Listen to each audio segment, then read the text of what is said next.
When I found out that this land was going to be subdivided and logged and turned into a mini suburbia instead of a beautiful temperate rainforest that we have here, I thought that shouldn't happen and that we should try to save it for our children and grandchildren and great-grandchildren and all others who might enjoy it. The Creekside Rainforest is a piece of land that is been sitting pretty much preserved for a very long time, for thousands of years. This is an example of the web of life working.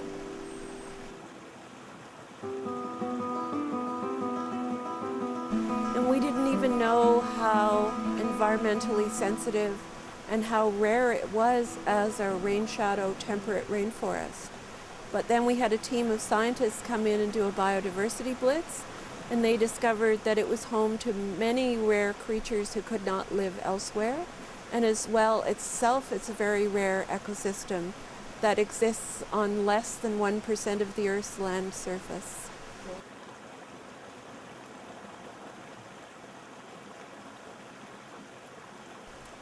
This land has a creek going through it, Cushion Creek, that is one of Salt Springs' largest watersheds, and it supports and has supported for thousands of years salmon that come from the ocean and spawn in the banks here.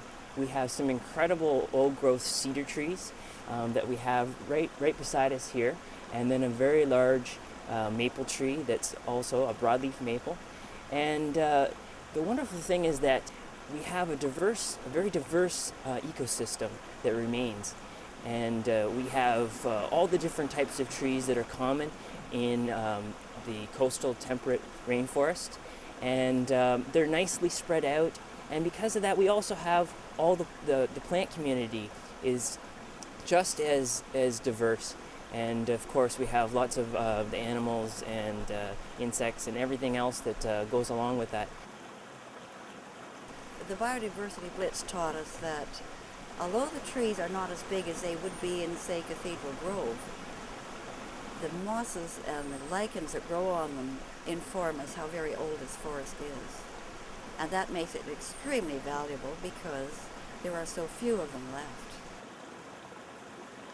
It's rarer than the tropical rainforest, and it stores more carbon than the tropical rainforest. So it's of great value in mitigating the effects of global warming.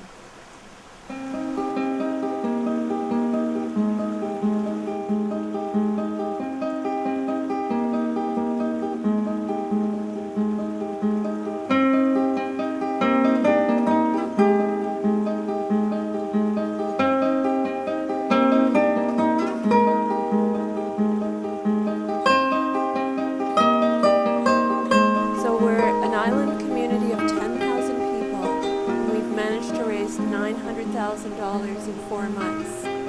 So now we are looking for the last 10% of the money, the final step.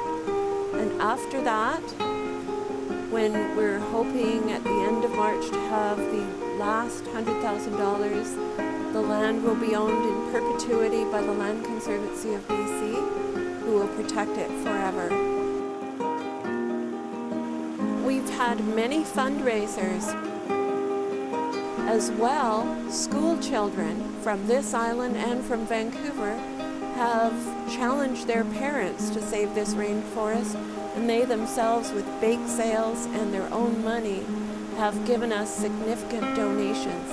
So whereas it started with a grandmother, we were joined by many others, and now we're joined by little children who are leading the way.